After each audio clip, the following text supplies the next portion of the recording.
ये नहीं चाहिए। चार्ज चाहिए था, साल ले लीजिए।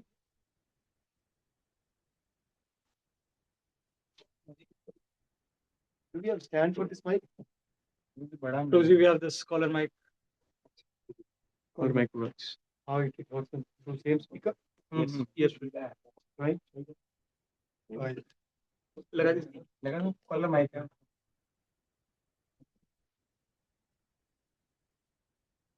हरे कृष्ण। ऑन कर लीजिएगा प्लीज. हरे कृष्ण।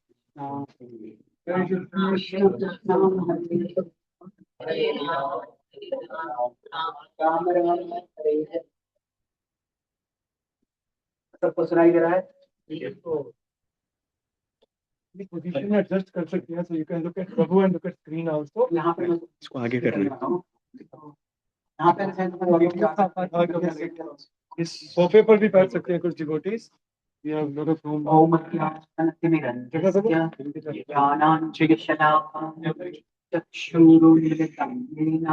तस्मै श्री गुरवे नमः। नमा ओम विष्णुपादाय विष्णुप्रेष्ठाय भूतले श्रीमते भक्तिवेदांत स्वामी नामिने। नमस्ते सरस्वती देवे गौरवाणी प्रचारिणे निर्विशेषशून्यवादी पाश्चात्यदेशकारिणे वाञ्छाकल्पतरुभ्यश्च कृपा सिन्धुभ्यैव च पतितानां पावनेभ्यो वैष्णवेभ्यो नमो नमः। जय श्री कृष्ण चैतन्य प्रभु नित्यानंद श्री अद्वैत गदाधर श्रीवासादि गौर भक्तवृंद। हरे Krishna Krishna Krishna Hare Hare Hare Ram Ram Hare Hare. Guide us on that precious gifts you have given. We appreciate what and even of all those gifts. हरे कृष्णा। तो आज हम भगवद गीता के आधार पर चर्चा करेंगे। तो यहाँ पे इधर गौरताई विग्रहों का बिल्कुल 4 सालों से यहाँ पे भगवान की सेवा हो रही है और नई एम्बियंस आपने बनाया है। हमारे घर में बर्थडे सेलिब्रेट करते हैं तो भगवान का सेलिब्रेट कर रहे हैं। तो मैं आज इस विषय पर चर्चा करूंगा कैसे जब हम घर में भगवान को लाते हैं, भगवान के लिए लाते हैं, तो उससे क्या कर रहे हैं, हमारे जीवन का अर्थ और परमार्थ दोनों हम साथ में लाते हैं। तो फ्रॉम अर्थ टू परमार्थ इस विषय पे हम चर्चा करेंगे। तो ये जो भगवद गीता 17वां अध्याय है, ओके थोड़ा आवाज कम ज्यादा हो रहा है, स्पष्ट है सबके लिए? तो ये जो श्लोक है इसपे मन संतुष्टि कैसे प्राप्त करनी है इसके बारे में वर्णन आता है। तो श्लोक हम 2 बार दोहराएंगे। मैं पहले आपको समझाता हूँ, अगर आपको दिख रहा है तो आप भी दोहरा सकते हैं। मन प्रसाद होते मन की संतुष्टि। सौम्यत्व, सौम्यत्व मतलब उग्र नहीं होना, जेंटल होना। मन प्रसाद सौम्यत्व।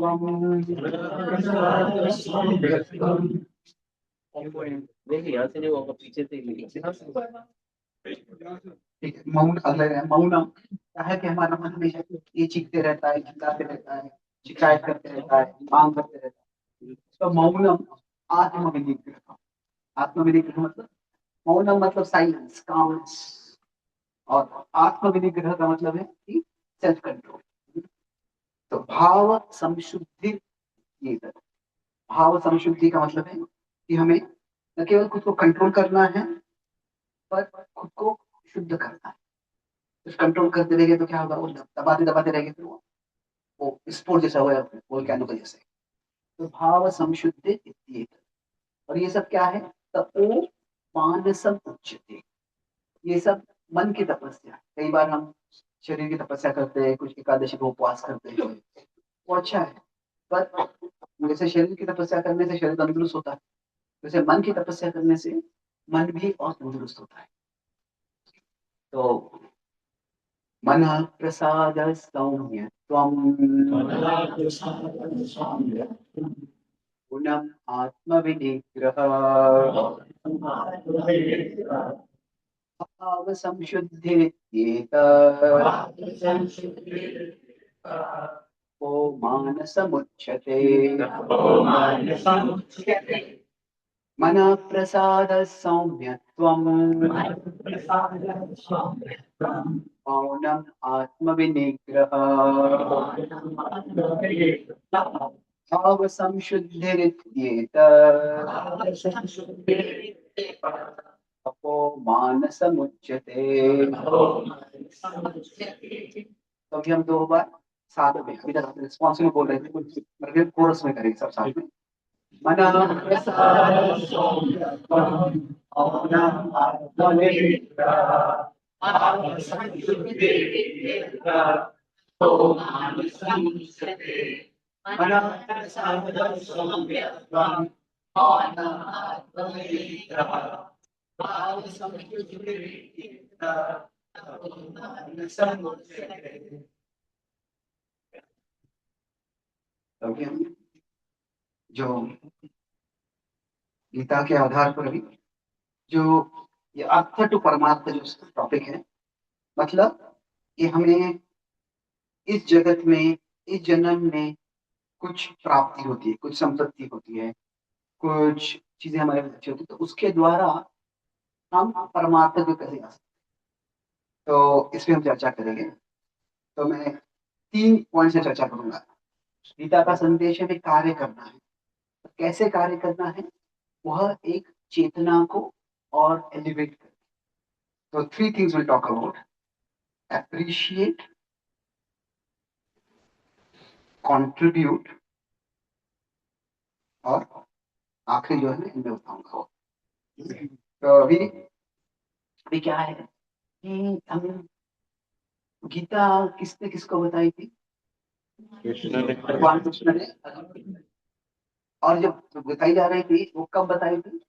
कुरुक्षेत्र में युद्ध होने वाला था उसके पहले। तो जब ये बताई जा रही थी तो तभी एक तरह से ये जो दोनों रिश्तेदारी थे, कौरव और पांडव, पर भी उन दोनों में युद्ध होने लगा।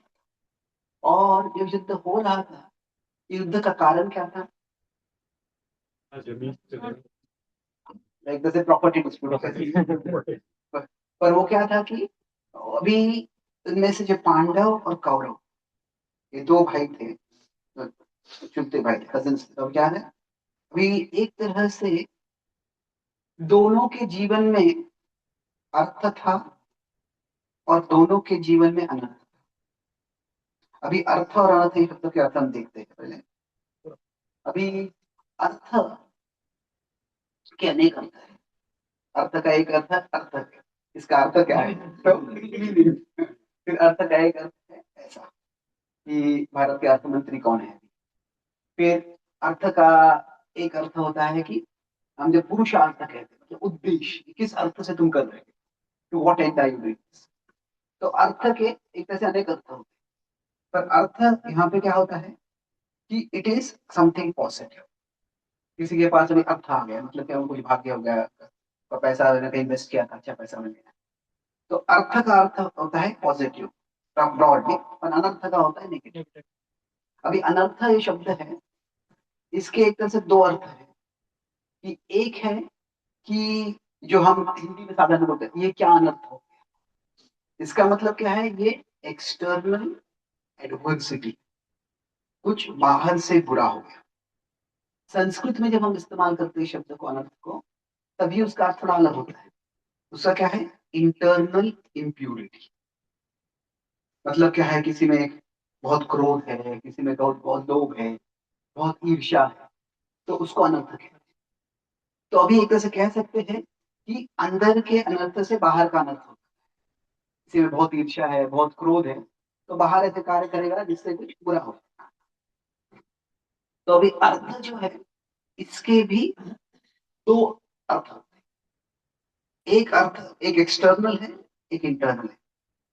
तो अर्थ जो है वो इंटरनल वैल्यू से, और अर्थ अर्थ जो है ये एक्सटर्नल वैल्यूएबल से। तो अर्थ और अनर्थ, इनके दोनों अर्थ हैं, एक अंतरंग एक बाह्य। तो अभी मैं जो बोल रहा हूँ कि पांडव और कौरव, ये दोनों के जन्म में अर्थ भी था अनर्थ भी था। मतलब क्या था कि दोनों राज परिवार में जन्मे, तो दोनों का एक तरह से जनसाधारण लोगों से ज्यादा ऐश्वर्य था, ज्यादा ज्यादा प्रभाव था। तो राज परिवार में जन्म होना ये दोनों का अर्थ था। पर दोनों के जीवन में अनर्थ क्या था? दुर्योधन जो था उसके पिता अंधे, इसके कारण उसका क्या, अगर उसके पिता बड़े भाई थे या राज्य उनका हो सकता था, पर उनका राज्य नहीं हुआ धृतराष्ट्र का, इसलिए अभी दुर्योधन का एक सीधा क्लेम नहीं था राज्य की। अभी धृतराष्ट्र और पांडु में पहले अच्छे संबंध हुआ, और पांडु राजा बन गया कि धृतराष्ट्र अंधा होने के राजा नहीं बन पाया था। पर पांडु धृतराष्ट्र को बहुत आदर करता था और उनमें संबंध अच्छे थे। पर फिर पांडु रिटायर हो गया और फिर जंगल में चला गया, उसको एक शाप मिल गया और उस शाप के कारण उसकी मृत्यु हो गई। तो अभी क्या हो गया, पांडवों को वो एक तरह से कोई पिता है ही नहीं, और कौरवों को जो पिता है वो अंध है। तो अभी दोनों के जीवन में अनर्थ है, कुछ बुरा हो गया। तो अभी क्या होता है कि ये एक तरह से दुर्योधन को हमेशा लगता है कि मैं राजा बनने का अधिकार क्यों नहीं? उसको कैसे हो गया कि क्योंकि वो राज्य में था, वो पांडव जो जन्म हुआ और वो बच्चे बड़े हुए, वो जंगल में थे। वो दुर्योधन राज्य, वो राजा था, राज्य में उसका था, वहां जो राजधानी थी वहां पे रह रहा था। तो इसीलिए भी पांडवों के पुत्र होने वाले हैं कि नहीं, वो पुत्र वापस आने वाले हैं कि नहीं, वो सब पता नहीं था। इसीलिए ऐसे अभी क्या है, जो बच्चा घर में है उसका लाड प्यार होता है बहुत, उसके बाद वो ध्यान देता है। तो अभी कोई भी बड़ा पुल होता है तो उसमें कोई एयर चाहिए होता है, अभी बताइए एयर वारिस। तो उनको जो अगली बार कौन ये सब संभालने वाला है, ऐसे एयर चाहिए होता है। बस जब कोई राजा रानी होते हैं उनको एक संतान हो जाता है, तो अभी वो एयर हो गया तो उनकी चिंता कम हो जाती है। पर फिर चिंता आ जाती है कि एयर को कुछ हुआ तो क्या करें। तो इसीलिए एयर होने के बाद उनको स्पेयर चाहिए होता है। तो अभी क्या है, जो स्पेयर होता है उसकी परिस्थिति थोड़ी विचित्र होती है। वो स्पेयर तब तक राजा नहीं बनने वाला है जब तक उनको सारा संपत्ति नहीं मिल जाएगी, जब तक एयर में कुछ नहीं होगा। भी कोई साधारण भाई चाहेगा नहीं कि मेरे मेरे भाई को कुछ बुरा हो, और उसको कुछ बुरा होगा नहीं तो मुझे अच्छा नहीं होगा, ऐसे मामले। तो विचित्र परिस्थिति होती है। तो अभी दुर्योधन को क्या हो गया, दुर्योधन का भाव था कि मैं एयर हूँ, क्योंकि पांडव थे नहीं वहां पे, वो जंगल में थे। और जब पांडव जंगल से आ गए राज्य में, तो उसको लगा मैं अचानक एयर के कारण स्पेयर हो गया। तो एक स्वाभाविक रूपता से उसके मन में पांडवों के प्रति नकारात्मक भाव है। तो अभी जो अर्थ और अनर्थ है, मतलब जो हमारे जीवन में अच्छा होता है बुरा होता है, ये सबके जीवन में पांडवों के साथ भी हुआ और कौरवों के साथ भी हुआ। तो जो कह सकते हैं अभी हम जो एक्सटर्नल, सॉरी आवाज थोड़ा इको हो रहा है, तो किससे होगा? ये प्रोजेक्टर भी अभी अर्थ और अनर्थ मेरे को सिलेक्ट कर रहे हैं। तो ठीक है। फोन साइलेंट कर दीजिए प्लीज। तो अभी हम जो बात कर रहे हैं कि इस तरह से जब हम कार्य करते हैं तो सबके जीवन में कुछ सकारात्मक होता है कुछ नकारात्मक। मतलब हमारे बाहर जीवन में देखेंगे तो अभी मैं भारत में जन्म हुआ है, मैं 20 25 30 साल तक भारत में था, क्योंकि ज्यादा स्पर्धा था उसमें, पाश्चात्य देशों में विचार कर रहा हूँ। तो भौतिक दृष्टि से देखेंगे, ओके माइक थोड़ा सा ज्यादा हो गया बोलिए। ओके ठीक है, तो नहीं पूरी हो रहा है। ओके, तो अभी भारत में थोड़ी गरीबी होती है, कंपटीशन थोड़ी ज्यादा होती है, सुविधाएं इतनी नहीं होती है, तो ये एक प्रॉब्लम है। पर अगर हम पाश्चात्य देशों में जाते हैं तो वहां पे कंफर्ट्स, पर वहां पे कई बार ऐसे होता है कि जो फैमिलीज कई बार ब्रोकन। तो मैं एक वक्त अमेरिका में, वो अमेरिका में टीचर है स्कूल में, तो बताया था कि वहां पे भारत में बच्चे आते थे तो अपने से पूछते कि तुम कहाँ रहते हो। तो अमेरिका में कई बार होता है कि खास करके जो जो पब्लिक स्कूल्स में होते हैं वहाँ पे जो थोड़े पुअर लोग जाते हैं या मिडिल क्लास लोग जाते हैं, तो क्योंकि वो ये नहीं कुछ बच्चे एक दूसरे से तुम कहाँ रहते हो, बच्चे पूछते हैं तुम किसके साथ रहते हो, अपनी माँ के साथ या पिता के साथ? तो क्या होता है कई बार वो साथ में होते हैं। तो अभी एक एक यूनाइटेड फैमिली होना, ये पाश्चात्य देशों में एक तरह से रेयर प्रिविलेज हो गया, ये सबके पास नहीं है। वैसे रेयर नहीं है पर कॉमन नहीं है, वो एक प्रिविलेज है। पॉइंट ये है कि इस दुनिया में कोई भी ऐसी जगह नहीं है कि एक कंप्लीट ब्लेसिंग है और कोई भी ऐसी जगह नहीं है कंप्लीट कर्स है। सबके जीवन में कुछ पॉजिटिव होता है, कुछ नेगेटिव होता है। तो अभी हम सबके जीवन में मतलब एक बाहर बाहर के कुछ देखेंगे तो सबके जीवन में कुछ अर्थ होता है और कुछ अनर्थ होता है। तो अभी हम क्या देखेंगे, किस पे जोर देंगे? या तो मेरे पास क्या अर्थ है वो देखेंगे, या मेरे पास क्या नहीं है, मेरे साथ क्या गलत है वो देखेंगे। तो अभी ये हर एक व्यक्ति के जीवन का सबसे बड़ा चॉइस है। या बाहर एक दृष्टि से हर एक व्यक्ति को ये चुनना है कि मैं मेरे जीवन में किस पे जोर देने वाला हूं। मेरे जीवन में अर्थ है जो है या अनर्थ जो है, जो अच्छा है या बुरा। अभी दुर्योधन जो था वो हमेशा उसने किस पे जोर दिया? अनर्थ पे। ये युधिष्ठिर क्यों आ गया पीछे, भीम क्यों आ गया पीछे? तो मेरा राज्य था, उसके एंटाइटलमेंट में मेंटेलिटी था, और मेरा राज्य क्यों छीना जा रहा है? अभी जब ये भाव आता है तो एक तरह से जब जो हमारे जीवन में गलत है इसको हम फोकस करते हैं तो उससे क्या होता है, ऐसे फोकस से हमारे अंदर भी अनर्थ बढ़ने लगता है। बोलता है कि जो हम अगर हमें जो अर्थ है उस पर फोकस करते हैं तो हमारे अंदर भी जो है अर्थ वो बढ़ने लगता है। तो अभी पांडवों के साथ भी पूरा मित्रता गुजर गए, फिर उसके बाद में अभी उनके जो चचेरा भाई था वही उनको मारने का प्रयास करता, चाचा शांत रहे। पर पांडव उस तरह से नकारात्मक नहीं। जो जो दुर्योधन की ईर्ष्या पांडवों के प्रति थी, पांडवों ने उस तरह से उसके प्रति ईर्ष्या नहीं की। ये एक तरह से कई बार हमें ऐसे लगता है कि हमारे जीवन में जो अनर्थ है, जो बुरा है, वो बहुत ज्यादा है, और दूसरे के जीवन में क्या है, वो इतना अनर्थ नहीं है, इतने बुरे नहीं है। The grass is always greener on the other side. और ऐसे नहीं है कि मैं जैसे बता रहा हूँ ऐसे 50-50 ऐसे जरूरी नहीं है। कभी कभी हमारे जीवन में ऐसी परिस्थिति होती है कि 90% अनर्थ होता है और 10% ही अर्थ। कभी कभी ऐसा हो सकता है कि किसी के जीवन में 90% अर्थ होगा और 10% ही अनर्थ। पर ये कितना परसेंटेज है वो महत्वपूर्ण है, और उससे महत्वपूर्ण है किस पे हम फोकस करें। तो वो क्या चॉइस है, वो है मन प्रसाद, जो हम किताब में कहते हैं अप्रिशिएट व्हाट यू हैव। तो अप्रिशिएट जब हम करेंगे तो तभी कुछ सकारात्मक हमारे जीवन में आगे हो सकते हैं।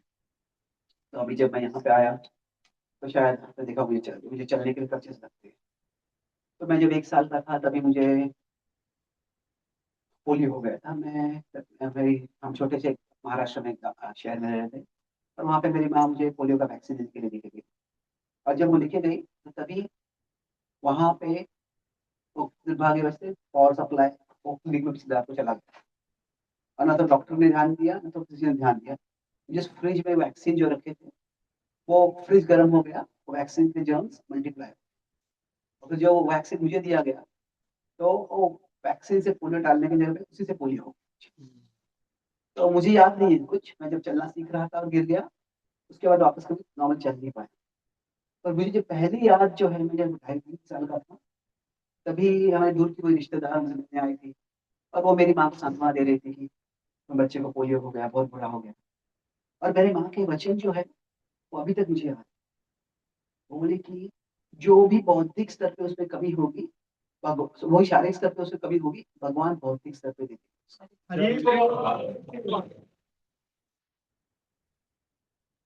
तो पता नहीं मेरी माँ ने ऐसे क्यों बोला, क्या तभी मैंने कभी कुछ लक्षण दिखाए थे, या वो उसकी आशा थी, उसकी प्रार्थना थी, उसके आशीर्वाद थे, जो भी, पर वो मेरे मन में रहे।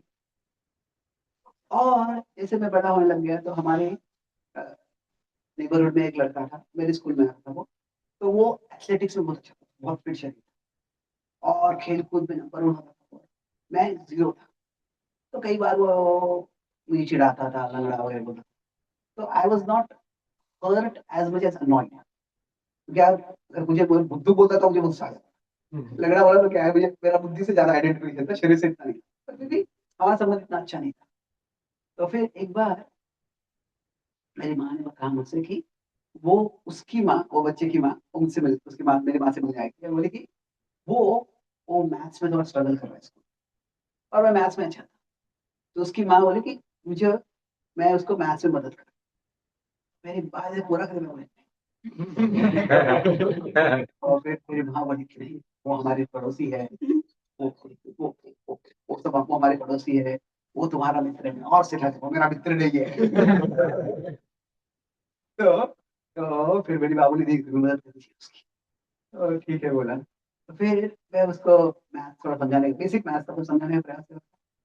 और एक 10-15 मिनट उसके बाद बैठा और तभी मुझे समझा कि वास्तव में ऐसे लग रहा था कि उसके 2 कानों के बीच में कुछ था ही नहीं। अपमान की बात नहीं है, तो बेसिक मैथ समझ में नहीं आता। और एक तरह से I felt like laughing at. वो मुझ पे हंस रहा था, किसी किसी का रुक गया। और फिर वो विचार मैं इतना स्पष्ट बाद में कर पाया, तभी इतना विचार आया कि अभी मेरी शारीरिक कमी है, उस पर वो हंस रहा है, और उसकी बौद्धिक कमी पे मैं हंसूं, तो फर्क क्या है इसमें? तो कभी एक तरह से जब मैं पूरे विश्व में ट्रैवल करता हूँ, तो मुझे क्या है, जब मुझे किचन लगते हैं तो अभी सामान उठाए तो कुछ सामान उठाना आ जाता है, व्हील चेयर आ जाता है। तो मेरा जो लिमिटेशन है विजिबल है, इसीलिए लोग मदद करने आ जाते हैं। पर हर एक व्यक्ति को कोई ना कोई लिमिटेशन होता है। किसी का इंटेलेक्चुअल लिमिटेशन होता है तो उसको सहानुभूति नहीं मिलती, उसको निंदा मिलती है। उनका शायद वो कैपेसिटी होगा ही नहीं। पर पॉइंट ये है कि सब में कुछ ना कुछ तो लिमिटेशन। तो सबको लगता है कि लाइफ जो है अनफेयर है, लाइफ में, जीवन ने ही मेरे साथ कुछ अन्याय किया है, कुछ अन्याय।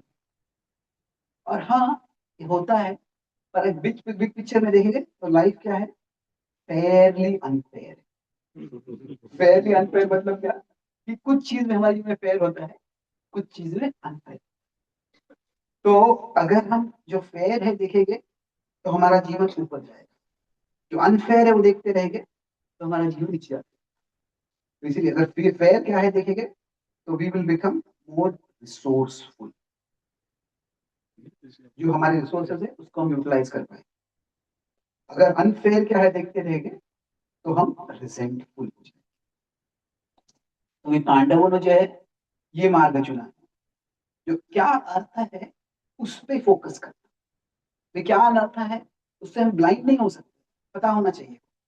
पर उस पे फोकस नहीं करना। दुर्योधन की ईर्ष्या बढ़ गई कौरव पांडवों से क्योंकि वो इस पे फोकस कर। तो पहला पॉइंट ये है कि हम सबके जीवन में कुछ ना कुछ तो अच्छा है।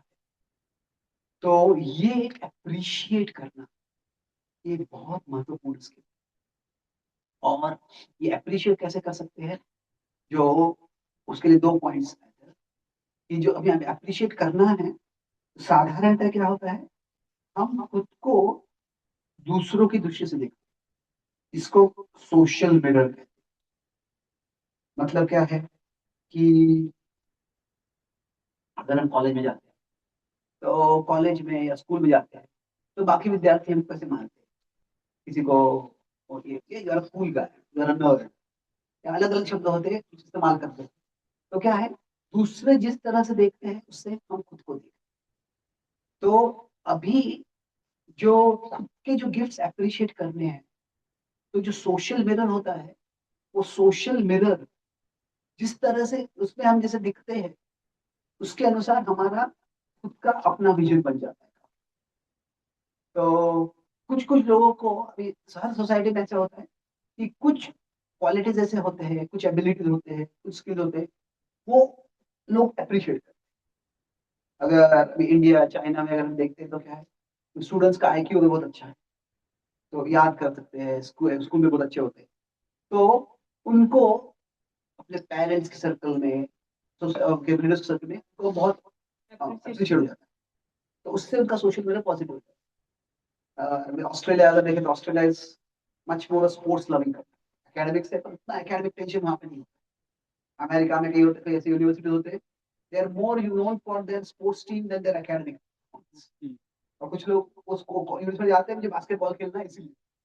तो अभी क्या होता है, वहां पे किसी का फिजिक अच्छा है, किसी का फिटनेस है, उसको वो टैलेंट है, तो जो सोशल मिरर होता है काफी हद तक उससे हमारा जो सेल्फ वर्थ है वो इन्फ्लुएंस होता है। मतलब मैं कैसे देखता हूँ, ये मेरा सेल्फ वर्थ है,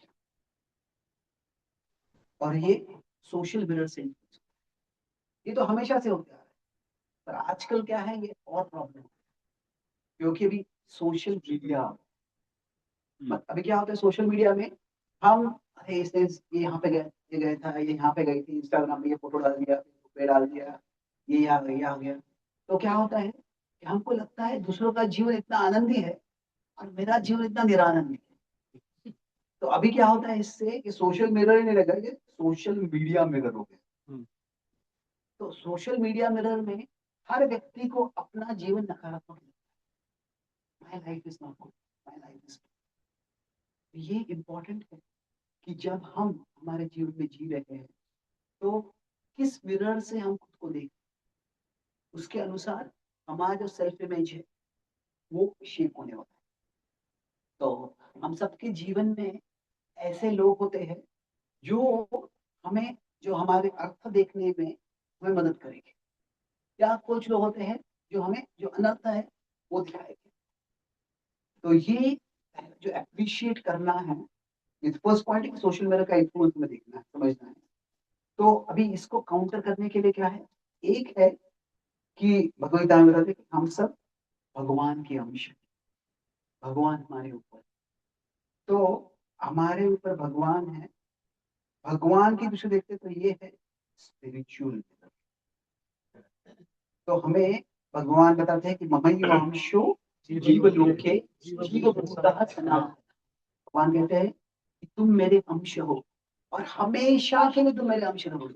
you are my part and you will always be my part. मतलब क्या है, अगर हम भगवान के पार्ट है, मतलब भगवान के प्लान में हमारा पार्ट है। तो और भगवान कहते हैं कि मैं तुम्हें कभी रिजेक्ट नहीं करूंगा। मैं तुम्हें कोई कोई कोई स्कूल स्कूल में कोई क्रिकेट टीम में होगा, कोई डिबेट टीम में होगा, कोई चेस टीम में होगा, अगर वो अच्छा नहीं करे तो उसको ड्रॉप कर सकते। पर भगवान कहते हैं मैं तुम्हें कभी ड्रॉप नहीं करूंगा, सनातन। तो क्या है कि द वे, जब हम भक्ति करते हैं, भक्ति का मतलब यही नहीं है कि ठीक है कुछ विग्रहों की पूजा कर लो, कुछ जप कर लो, कुछ सत्संग में आ जाओ, ये महत्वपूर्ण है। पर इससे क्या होना चाहिए, इससे हमारी भगवत चेतना बढ़ती है। और भगवत चेतना बढ़ती है मतलब इतना ही कि हमें भगवान का और स्मरण करना है, that is important. But we learn to see ourselves as God sees us rather than as the world sees us. भगवान हम सब में कीमत है, भगवान कभी हमें ठुकरा नहीं। तो ये स्पिरिचुअल मिरर बहुत इम्पोर्टेंट। ये स्पिरिचुअल मिरर नहीं होगा तो क्या होता है, अगर सोशल मिरर नेगेटिव हो जाता है, और कभी तो ऐसी परिस्थिति आती है कि सोशल मिरर बार बार नेगेटिव होता है, तो फिर वो जब नेगेटिव बार बार होता है तो वो व्यक्ति बहुत हताश हो जाता है। सबके जीवन में कभी कभी लॉस, लॉस हो सकता है, कोई एग्जाम में फेल हो जाते हैं, कोई पैसा इन्वेस्ट करते हैं वहां पे लूज द मनी, कोई जॉब चले जाता है, रिलेशनशिप खराब हो जाता है। जब लॉस होता है तो क्या होता है, हमारे आजू बाजू के लोग हैं वो कुछ बोलते हैं, उसके बारे में कुछ कमेंट करते हैं, हमारा हमारा मन से कुछ आवाज आता है। तो लॉस को हम तीन तरह से देख सकते हैं। आई हैव लॉस्ट, ये मेरी सक- ये था मेरी चीज में, ये अर्थ था, वो चला गया। तो ये एक चीज है। उसी को दूसरे से देख सकते हैं, आई एम लॉस्ट, मेरे जीवन में दिशा ही नहीं रहती, मुझे क्या करना है। ये अक्सर होता है कि कोई एक चीज में बहुत इन्वेस्ट कर, और अगर वो उसके यूज चला जाता है तो क्या करना है, इसे याद कर, आई एम लॉस्ट। अगर कोई स्पोर्ट्स में करियर में जाता है तो अभी कैसे है कि अधिकांश करियर्स में आप 40, 45, 50 के बनते हो तो तभी आप पीक पे आते हो। पर मोस्ट स्पोर्ट्स में अगर 40 के आप हो गए मतलब क्या है, आप अभी एक डायनासोर बन गए हो आप एक फॉसिल बन गए हो। तो क्या होता है कि कई बार ऐसे स्पोर्ट्स प्लेयर्स होते हैं, if they are not able to reinvent themself, कि उनका शरीर उनका साथ देना छोड़ देता है, तो आई एम लॉस्ट हो जाता है, अभी करना क्या है मेरे जीवन में। तो कई बार अगर उनके पास पैसा है तो डिप्रेशन चले जाते हैं, ड्रग्स लेने लगते हैं, और उनको सपोर्ट नहीं है, फैमिली सपोर्ट नहीं है, सोशल सपोर्ट नहीं है, तो वो आई एम लॉस्ट से डिप्रेशन चले जाते हैं। और उससे सबसे खतरनाक क्या है, आई एम अ लूजर। तो आई हैव लॉस्ट मतलब क्या है, ये अपॉर्चुनिटी या पोजीशन का लॉस। आई एम लॉस्ट मतलब ये डायरेक्शन या पर्पस का लॉस। पर आई एम अ लूजर, ये क्या है, ये पूरे सेल्फ वर्थ, सेल्फ कॉन्फिडेंस का ही लॉस है। और ये बहुत खतरनाक है। तो अगर हमारा सोशल मिरर नेगेटिव है और हमारे जीवन में स्पिरिचुअल मिरर है ही नहीं, तो क्या हो जाएगा, जब लॉस आ जाएगा तो कई बार आई एम अ लूजर हो जाएगा। तो loss is a event in our life, nobody is a loser. कि हम भगवान भगवता में बताते थे, सर्वस्य चाहम हृदि सन्निविष्टो, मैं हर एक व्यक्ति के साथ उनके हृदय में। तो भगवान कभी हमें तिरस्कृत नहीं करते, भगवान कभी हमें अबैंडन नहीं करते, हमेशा हमारे साथ। So if God never gives up on us, why should we give up on ourselves? तो लॉस आ सकता है हमारे जीवन में, पर वी आर नेवर लूजर्स। कभी अगर ये भाव जाता है तो ये बहुत कठिन हो जाता है। तो पॉइंट क्या है कि if we have a spiritual mirror now, उससे क्या होगा, उससे हमारे जीवन में जो नकारात्मक भी, सोशल मिरर से कुछ नकारात्मक दिखेगा तो उससे हम उतना नकारात्मक भाव, ये जो है स्पिरिचुअल मिरर का फायदा। तो ये पहला पॉइंट था, अप्रिशिएट। तो अप्रिशिएट का मतलब क्या है, ये एक कह सकते हैं काउंट योर ब्लेसिंग्स। तो 3 पॉइंट हम देखें, दूसरा पॉइंट था इस बारे कॉन्ट्रीब्यूट। तो अभी क्या होता है कि कोई बोल सकता है कि मैं मैं न्यूजीलैंड में था, वहाँ पे एक बार बताया था कि उनका बेटा है कि वहाँ पे सेंटा क्लॉज वगैरह होता है, इंडियन जो होते हैं सेंटा क्लॉज में थोड़ा गिफ्ट गए थे। तो वो माँ बताया मुझे काउंट योर ब्लेसिंग्स। तो बच्चा आके बोला, I counted my blessings and I counted my neighbor's blessings. And they are more. तो Santa Claus ने मुझे क्या दिया और उसको क्या दिया। तो हम हमारे काउंट और ब्लेसिंग्स बोल सकते हैं, पर फिर भी क्या होता है, हमें लग सकता है कि दूसरों के ब्लेसिंग ज्यादा है। I appreciate what I have, but still they have more. तो इसमें क्या है, ये हमेशा ऐसे रहेगा। तो इसीलिए इट इज एक गीता में बताया गया है कि the key to happiness, our happiness depends not so much on what we have as much as on what we do with what we have. हमारे पास क्या है ये महत्वपूर्ण है, पर जो हमारे पास है उसके साथ हम क्या कर रहे हैं वो और ज्यादा महत्वपूर्ण।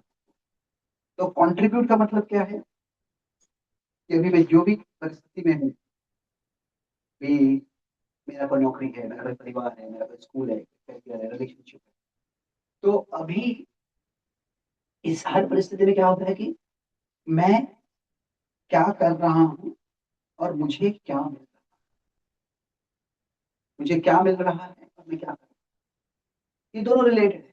क्यों, क्या है, मेरे पास जो है उसके साथ ही मैं कुछ करूंगा, तो ये दोनों साथ में, दोनों एक तरह से रिलेटेड है, पर फिर भी वो distinct है। कई बार क्या होता है कि हम देखते हैं कि मेरे पास पैसा है तो इसका कुछ ज्यादा पैसा, मैं मुझे लोग रिस्पेक्ट करते हैं तो उसको ज्यादा respect। तो अभी क्या होता है, जब ये भाव होता है तो संतुष्टि में, तो हमारा हैप्पीनेस है कुछ हद तक है व्हाट वी हैव, ये महत्वपूर्ण है। क्या है हमारे पास वो देखना जरूरी है, और उससे महत्वपूर्ण क्या है, what we do with what we have. का एक सरल उदाहरण देख सकते हैं कि अगर मान लीजिए अभी इस कार्यक्रम के बाद प्रसाद है, प्रसाद है। ठीक है, मानने की जरूरत नहीं है। पर मान लीजिए कोई एक ऐसा स्पेशल फीस्ट है, उस फीस्ट में क्या है, हर एक व्यक्ति के प्लेट में अलग स्वीट है ना? किसी के पास गुलाब जामुन है, किसी के पास जलेबी है, किसी के पास मालपुआ है, किसी के पास ये है वो है। तो अभी शायद मेरे प्लेट में संदेश है और स्वादिष्ट संदेश है, और मैं देखता हूँ इसके प्लेट में क्या है, उसके प्लेट में क्या है। तो क्या होगा, वो संदेश सैंड जैसे लगेगा मुझे। तो वो स्वाद रहित हो जाएगा। क्या है कि मेरे प्लेट में क्या है महत्वपूर्ण है, but what I do with what I have, अगर मैं उसको, उसका स्वाद रस करने, फोकस ऑन दैट, तो फिर उसका स्वाद आ सकता है। मैं आनंद भी अच्छा स्वाद है उसका, क्या है? दूसरों के पास क्या है वो देखते रहूंगा, तो जो मेरे पास है उसका स्वाद। तो इसीलिए क्या है, count your blessings is important. Count your blessings and make your blessings count. Make your blessings count. वो कैसे, how do we make our blessings count? That is by having an attitude of service. Make your blessings count. What we do with what we have, मतलब क्या है कि अगर मेरे पास जो भी है वो सिर्फ दिखाने की तुलना करता हूँ, मेरे पास इतना घर है, उनके पास उससे बड़ा, मेरे पास उससे बड़ा घर है, उससे बड़ा, तो ये एक एंडलेस कॉम्पिटिशन। मैंने एक एडवर्टाइज देखा किसी कार का, जैसे कि drive this car, enjoy the envy in your neighbours eyes. ये क्या है कि ये कार कितना स्मूथ है वो भी नहीं, एंजॉयमेंट नहीं है, दूसरों को ईर्ष्या देने में एंजॉयमेंट। फिर वो आपसे अच्छा कार आ जाएगा तो they will enjoy the envy in your eyes. उसका एंड कहाँ होगा?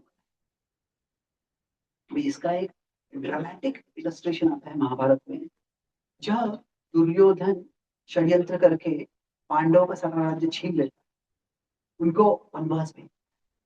अभी वनवास में पहले तो द्रौपदी और भीम बहुत क्रोध, और वो युधिष्ठिर से बात करते हैं, ऋषि मुनियों की बात सुनते हैं, धीरे धीरे वो शांत, और फिर वहां पे वो जंगल में यज्ञ करने लगते हैं, ब्राह्मणों की सेवा करते हैं। अभी युधिष्ठिर जो होते हैं, अभी वो राजा नहीं है, पर फिर भी उनकी क्या इच्छा है, सेवा भाव। तो इसीलिए फिर वो तपस्या करते हैं, सूर्यदेव से अक्षय पात्र प्राप्त करते हैं, और उससे क्या करते हैं, वो वहां पे भी एक सेवा भाव से कार्य,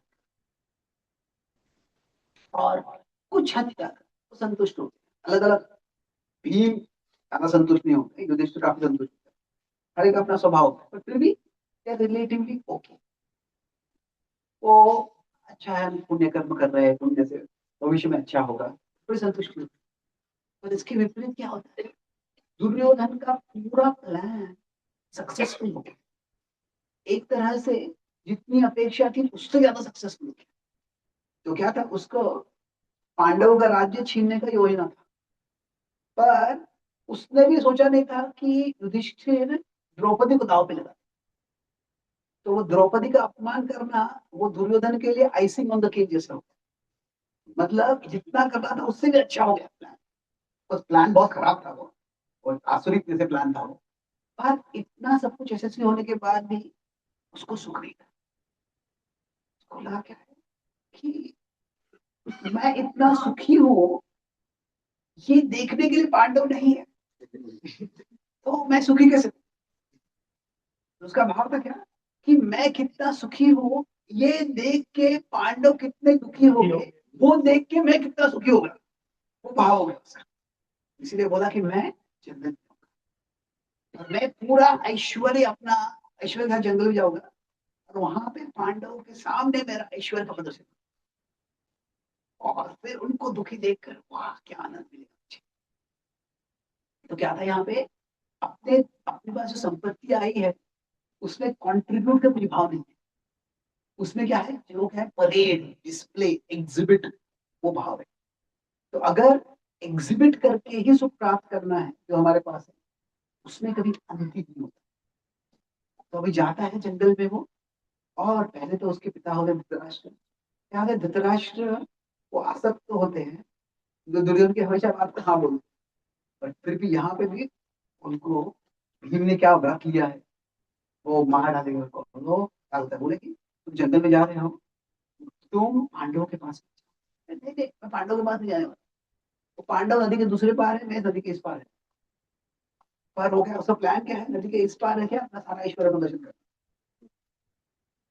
तो वो वही करने का प्रयास करता है। पर वहां पे क्या होता है, गंधर्व आ जाता है, और गंधर्वों में उसमें युद्ध हो जाता है, और वो गंधर्व उसको हरा देता है। और तभी उसके बाद कर्ण होता है, दुशासन होता है, शकुनी होता है, सब क्या उसके बाद होते हैं, गंधर्व से युद्ध होता है। गंधर्व उन सबको घायल करने लग जाते हैं, वो सब चले जाते हैं। वो क्यों क्या है, सोचते हैं कि ये क्या बड़ी बात है, इसमें क्यों गंधर्व से युद्ध करना है। they did not as initially they did not have a dog in the fight, मतलब इसमें क्या इन्वेस्टेड नहीं है फाइट करने। पर दुर्योधन का क्या, ये अहंकार है। तो वो फाइट कर जाता है और हार जाता है, और वो उसको गंधर्व बंदी बनाए। जब गंधर्व को बंदी बना देते हैं तो वो दुर्योधन का एक सेवक दौड़ के नदी के उस पार जाता है, और फिर वो भीम को युधिष्ठिर को बोलता है कि दुर्योधन को बंदी बना ले, क्या मदद कीजिए। तभी भीम सुनता है, जो बड़े, अभी बोलता है कि अभी लगता है कि कुछ देवता हमारे साथ भी आ गए, तो सारा दैव हमारे खिलाफ ही था अभी। तो जो हमें बड़ी मेहनत करके युद्ध से करना पड़ता है, वो देवता ने अभी हमारे लिए कर दिया। तो युधिष्ठिर होता है कि इसका भाव होता है कि दुनिया के लिए हम में झगड़ा हो सकता है, और वो 100 हम 5 है, पर दुनिया के लिए हम 105 है।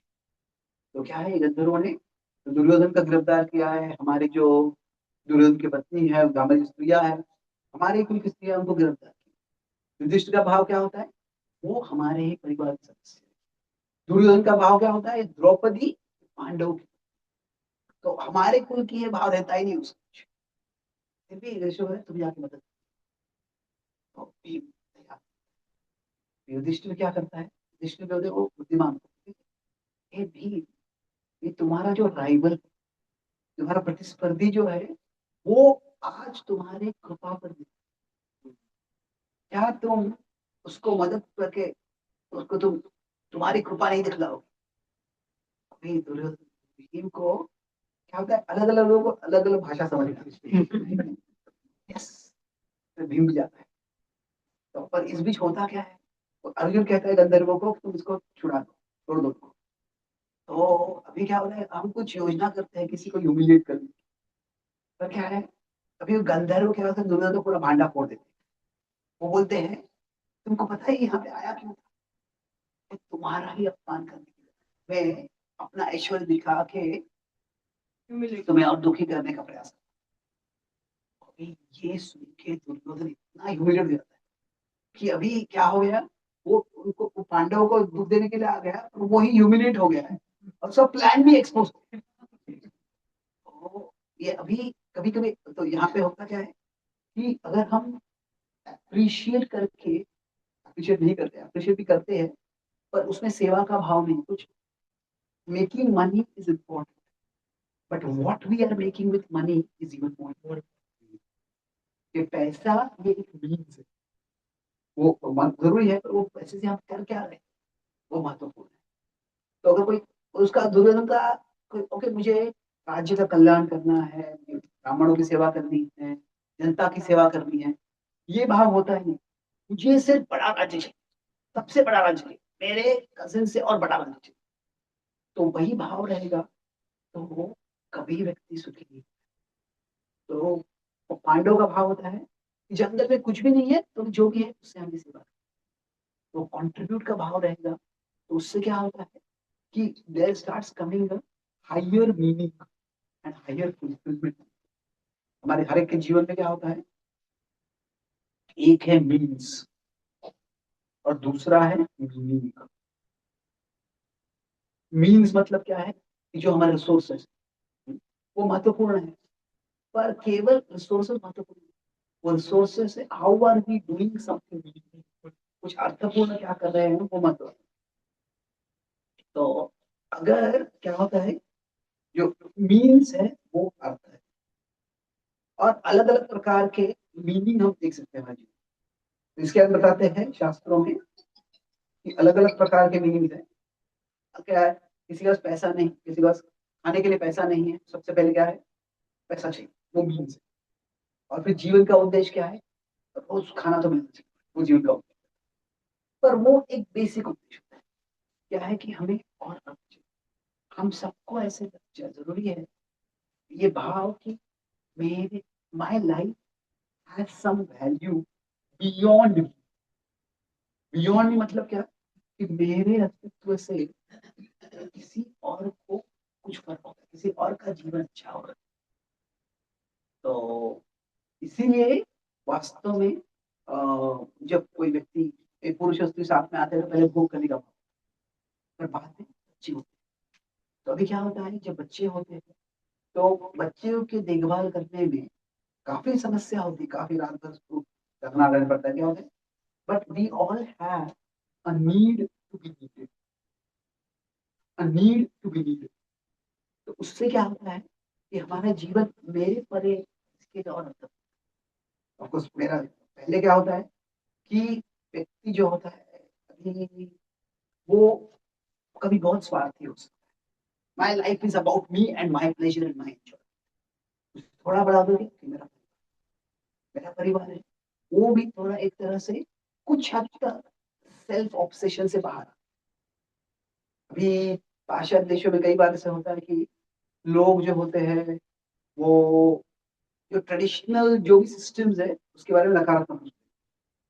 तो पैट्रियार्की को बहुत बुरा बोल देते हैं, उसमें कुछ प्रॉब्लम्स थी। पर आजकल का जो एकदम एक्सट्रीम फेमिनिज्म जो कहता है, जो कहता है कि तो क्या है, मैरिज एंड मदरहुड ये सब प्रिजन है, ये सबसे आपको बंधन हो जाता है। पर अभी उससे हो क्या रहा है, अभी पाश्चात्य देशों में हम देखते हैं कि मैं कैलिफोर्निया में था और एक अमेरिकन कपल में प्रोग्राम को आया था, और फिर वो पति जो थे वो सॉफ्टवेयर इंजीनियर, तो वो बातें थी से वर्ड बोले कि I am stay at home dog mom, I am stay at home dog mom. तो फिर मैं कुछ बोला नहीं, थोड़ा आश्चर्य हो गया। पर बाद में देखा गूगल पे, क्या एक्चुअली इट्स अ रियल। अगर कोई कोई होगा स्टे एट होम मॉम बोलेंगे that's old fashion, stay at home dog mom that's so cool. So the point is, I'm not criticizing having dogs or taking care of dogs. The point ये है कि we have a need to be needed. तो अगर हम बच्चे रखते हैं तो क्या होता है, हम हम कुत्ते बिल्ली पालते हैं और फिर उनको पूरा जो नीड टू बी नीडेड है वहाँ पे पूरा पूरा होता है।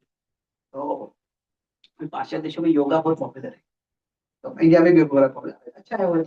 मैं हमारा एक गोवर्धन को विलेज है मुंबई के पास में, वहाँ पे योगा ट्रेनिंग होता है। तो वहाँ पे एक अमेरिका से व्यक्ति आया है, तो मैं पूछा are you yoga teacher, no I am a doga teacher. तो डोगा क्या है, doga is yoga with dogs. मतलब क्या है, व्यक्ति योगा कर रहा है तो उसका कुत्ता भी उसका योगा करता है, हाथ उठाओ एक पैर पे खड़े हो जाओ, सीधे नीचे ऊपर करके खड़े हो जाओ। और वो बोला था कि actually yoga teachers are paid much more than yoga teachers. Yoga teachers है और फिर कोगा टीचर्स भी है। तो कोगा क्या है, cat. So we have a need to contribute to something beyond us. So अभी ये जो भाव है contribute करने का, I want to do something beyond myself, वो जो भाव है वो जब हम वो नहीं रहता है तो क्या होता है, अगर पैसा जो है, तो मैं बता था अर्थ बता रहा था कि हमारे जीवन में अनेक अर्थ होते हैं और अर्थों का हायरार्की होता है। पहले क्या चाहिए, मुझे पैसा चाहिए खाना खाने के लिए, सोशल रिस्पेक्टेबिलिटी चाहिए, फिर उसके बाद में थोड़ा मुझे कुछ लाइफ में फुलफिलमेंट चाहिए। जैसे अर्थों का हायरार्की होता है और उसमें जो हाईएस्ट है वो है परमार्थ। और जो परमार्थ है वो क्या है, वो भगवान। तो जो परमार्थ है वो भगवान है। अभी भगवान से जब हम संबंध जोड़ते हैं तो उससे क्या होता है, वो आखिरी पार्ट में चर्चा करूंगा। बट यहाँ पे मेन पॉइंट देखिए, we have a hierarchy of अर्थ्स। पर कभी क्या होता है, कोई अर्थ जो होता है वही परमार्थ बन जाता है। मतलब परमार्थ मतलब एक तरह से भगवान है, परमार्थ मतलब what we consider to be the most important thing in our life. So everybody has a God in their life,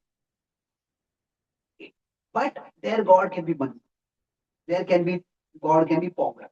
मतलब क्या है कि whatever is the locus of ultimate meaning for a person, कि जो जीवन का सबसे महत्वपूर्ण चीज है वो उनके लिए भगवान है। तो अगर कोई अर्थ परमार्थ बन जाता है तो फिर उससे अनर्थ आ जाता है। मतलब क्या होता है कि अगर पैसा पैसा महत्वपूर्ण है पर पैसा ही सबसे महत्वपूर्ण जाता है तो उससे लोभ आ जाता है, भीड़ आ जाता है। अभी हम सबको कंट्रोल जरूरी है। अगर हम माता पिता है तो बच्चों को संभालना है, अगर हम कोई कोई मैनेजर है तो हमारे टीम मेंबर्स को प्रॉपरली गाइड करना है, उनका हमको कंट्रोल जरूरी है। अगर मैं क्लास अभी ले रहा हूँ तो अभी आप सब शांत रहे उतना कंट्रोल पहले जरूरी है। पर अगर माने कोई छोटा बच्चा है रोने लग जाता है, रोने लग जाता है और वो मैं उसकी माँ पे चिल्लाने लगता हूँ, किस प्रकार की माँ हो तुम, तो बच्चे को संभाल नहीं सकती, तो छोटे बच्चे को ही संभालेगी तो बड़ा हो जाएगा तो बच्चा ये जीवन में उपद्रव कर देगा।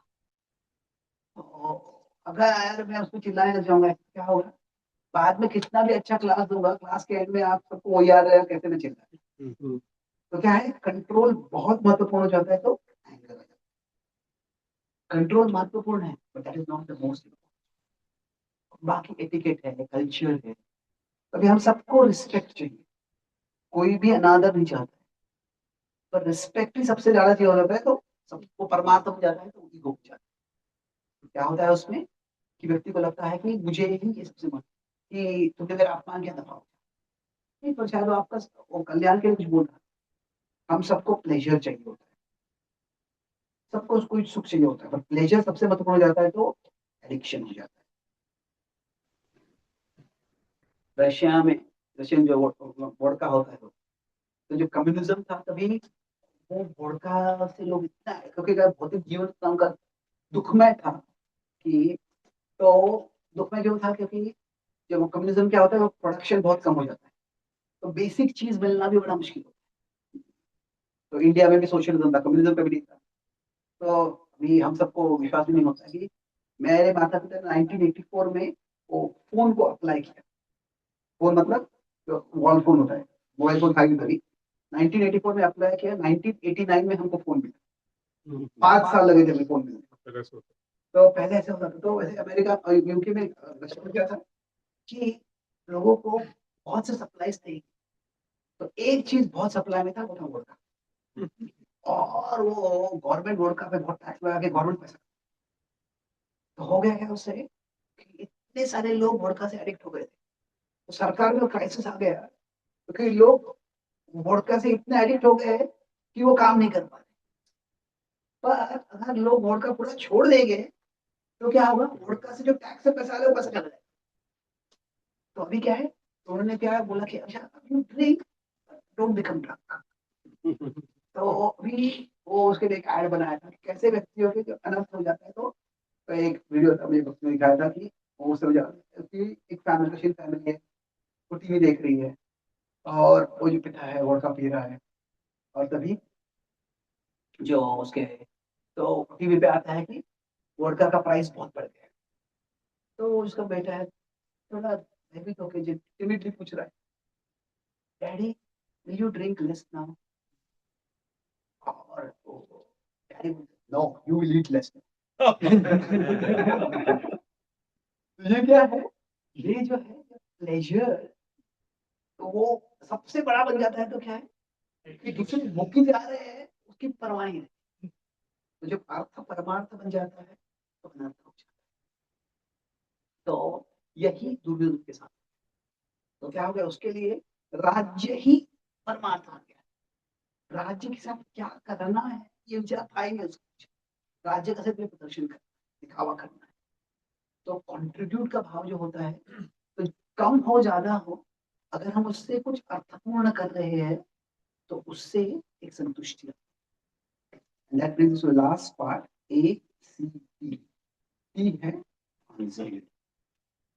ट्रांसेंड मतलब क्या कि जब हम भक्ति करते हैं, तो अगर आपको पूछेगा आध्यात्मिक प्रगति का मतलब क्या है, तो ये एक सिंपल चित्र है, इससे हम समझ सकते हैं।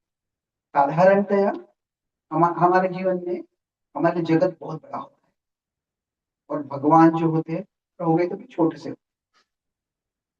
मतलब क्या है कि जगत बड़ा हो गया है, मतलब जगत में जो द्वंद्व होते हैं, कभी खुशी कभी गम, वो हमारे लिए बहुत मायने रखते हैं। वो क्या होता है, अच्छा होता है तो हम बहुत ऊपर जाते हैं, जो होता है बुरा होता है बहुत नीचे जाते हैं। तो लोगों का मूड स्विंग होते रहता है।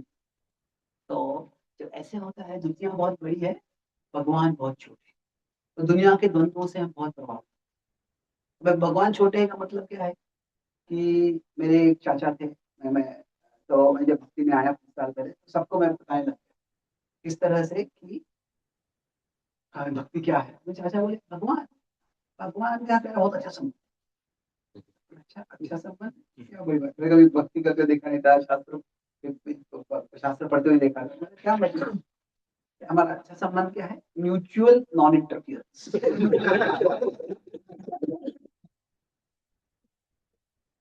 Happy there, I am happy. तो अभी प्रॉब्लम इसमें है कि हाँ वो तो हैप्पी है वहां पे, पर हम यहाँ पे हमेशा के हैप्पी रहने वाले हैं। कुछ समय तक रहता है, समस्या आ जाती है। तो अधिकांश लोगों को लगता है कि God is irrelevant to man, कि भगवान को कुछ मायने नहीं मेरे जीवन में। पर जब हम प्रगति करते हैं तो क्या होता है, दुनिया छोटी होने लगती है और भगवान बड़े बड़े। अभी जब दुनिया छोटी होती है मतलब क्या है कि दुनिया के द्वंद्व भी छोटे होने लगते हैं। मतलब क्या है, ठीक है कोई समस्या आ गई, यहाँ कुछ लॉस हो गया, यहाँ पे कुछ प्रॉब्लम आ गया, तो सामना करना है उसका, छोटी बोल रहे हैं मतलब दुनिया शून्य नहीं बोलते, दुनिया मोह है माया ऐसे नहीं बोलते, वो उतनी महत्वपूर्ण है। तो फिर क्या होता है, जब ऐसा भाव आता है, तो जब हम दुनिया के अप्स एंड डाउन को ट्रांसेंड करते हैं, तो एक तरह से क्योंकि दुनिया छोटी हो गई है, तो दुनिया के द्वंद्वों से हम इतने अफेक्टेड नहीं होते। यहाँ पे हम पीसफुल, जो मटीरियली या एक्सटर्नली हम कह सकते हैं कि एक्सटर्नल्स के द्वारा हम इतने अफेक्टेड नहीं होते, ये पीसफुल हो जाए। और यह अगर आप भक्ति करोगे तो ये आपको व्यवहारिक धीरे धीरे फल देगा। कि वही कोई समस्या, आपका फाइनेंशियल प्रॉब्लम आ गया, हेल्थ प्रॉब्लम आ गया, वह 10 साल पहले 5 साल पहले भक्ति करने के पहले वो समस्या आ गई, अभी समस्या आपके अंदर की सामना करने की शक्ति बढ़ेगी। You will stay much more peaceful. पर केवल पीसफुल ही नहीं, क्या है कि आप भगवान जब बड़े हो जाते हैं, तो भगवान से संबंध जब जुड़ जाता है, तो इससे हम इंटरनली जॉयफुल हो जाते हैं। भगवान क्या है, सब सुख सागर सब गुण आगर, तो वो एक आनंद के सागर के समान है। और जब उनसे संबंध बना जाता है, उनके स्मरण में, उनके लीला सुनने में, उनकी सेवा करने में, एक new channel of happiness open कर। और कुछ लोग लोग कहते हैं कि यार मेरे तुम्हारा मेरा स्पोर्ट्स में इंटरेस्ट है, किसी का इसमें, किसी का मूवीज में इंटरेस्ट है, किसी का पॉलिटिक्स में, तुम्हारा भगवान में इंटरेस्ट। ऐसे लोग बोले कि तो सबका अलग अलग इंटरेस्ट, वो एक तरह से देखना है, पर क्या है, बाकी सब चीजें जो है वो अस्थाई है। भगवान स्थायी है, शाश्वत है, असीमित है। इसलिए भगवान के संबंध में जो शांति मिलती है, जो सुख मिलता है, वो शाश्वत रहता है, वो असीमित रहता है। और इस तरह से जो है, जब ऐसे हो जाता है तो ये क्या है, हमारे पास जो अर्थ है उसको हम स्वीकार करते हैं, पर जो भगवान है हमारे लिए परमार्थ। और ये दोनों जब साथ में रहते हैं, जो अर्थ है हमारे पास, क्या है, पीसफुल कह सकते हैं कि जो है मेरे पास उससे मैं भगवान की सेवा करूँ। अगर ज्यादा होगा तो ज्यादा सेवा करूँ, कम होगा तो कम से भी भगवान की सेवा करूँ। तो ऐसे नहीं है कि हम जो हमारे पास है उसकी परवाह नहीं करें। हमारा कर्ता, हमारा परिवार है, हमारा नौकरी है, जो भी है, उसको वो अर्थ है, वो महत्वपूर्ण है, जिम्मेदारी से करेंगे, पर उसको परमार्थ नहीं करना है, उससे हम फिक्सेट नहीं हो। और इस तरह से जो गीता के अंदर बताया, यत्र योगेश्वर कृष्ण यत्र पार्थो धनुर्धर तत्र श्री विजयो भूति वह तो बता रहे हैं कि जब कृष्ण और अर्जुन साथ में होते हैं, मतलब क्या है, भक्त और भगवान साथ में होते हैं, तो अर्थ भी आता है। पर क्या है, वो अर्थ परमार्थ से दूर नहीं जाता। वो अर्थ, पांडवों के पास भी ऐश्वर्य आया, पांडवों के पास भी राज्य आया, पर वो राज्य से कभी वो इतने गर्वित नहीं हो गए, मोहित नहीं हो गए कि वो भगवान से पूछे। तो इस तरह से जो हमारे शास्त्रों का संदेश की तरफ संदेश ये है क्या है कि हम अर्थ और परमार्थ दोनों साथ में प्राप्त कर सकते हैं। तो सारांश में जो हम क्या जो गीता गाइड टू लिविंग अलग कहते हैं, तो इसमें 3 चीजें देखी हमने। एक्रोनिम किसी को याद है क्या था? ये क्या था?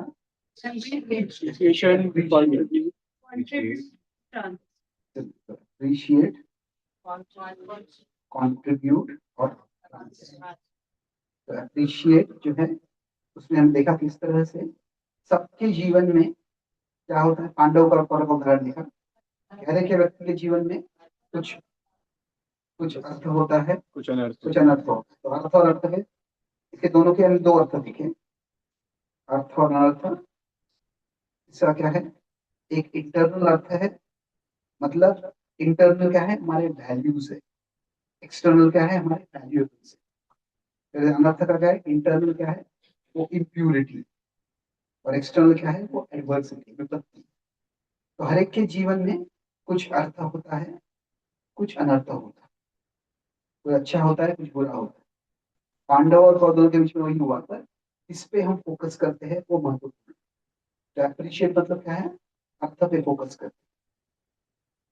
तो जो पांडव थे, पांडवों ने इस पे फोकस किया, कौरव ने ईर्ष्या होने लगी तो उन्होंने जो नहीं था उस पे फोकस किया।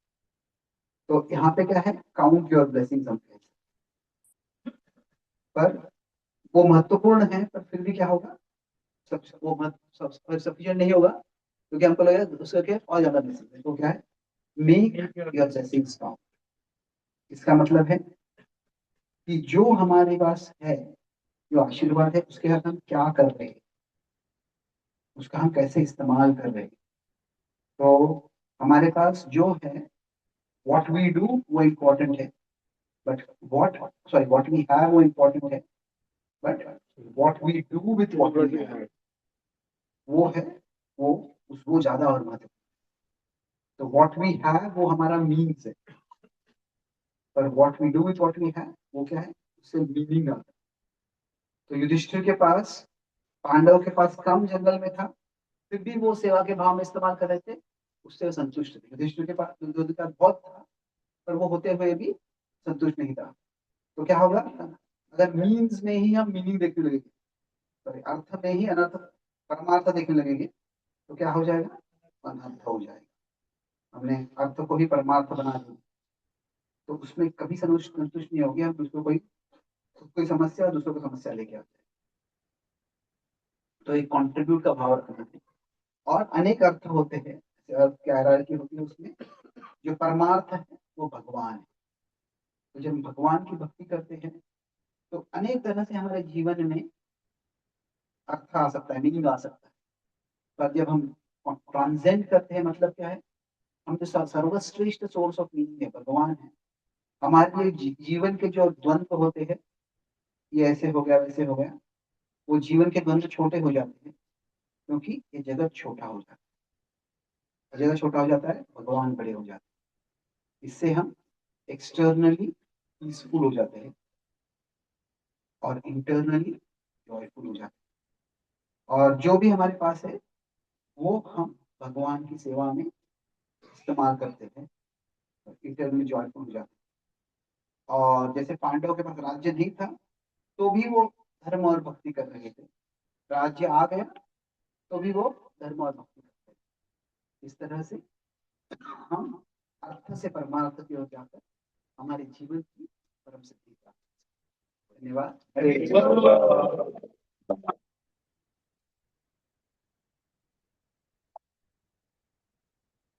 कोई सवाल है?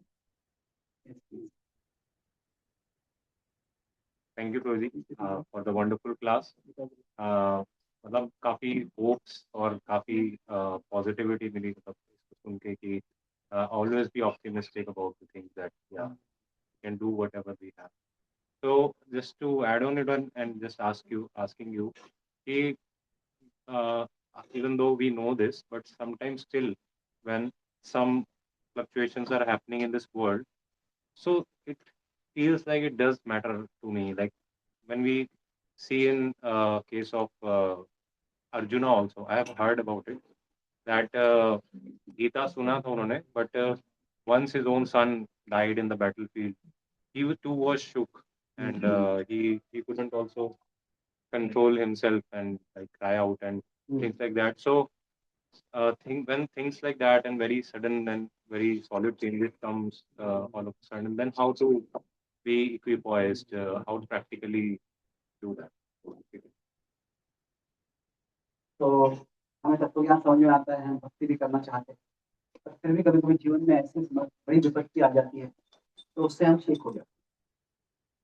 अभी ये अनिवार्य हमें क्या देखिए, गीता में बताया जाता है कि हमारा जो अस्तित्व है तीन स्तर पे, आत्मा है, मन है और शरीर, सोल, माइंड और बॉडी।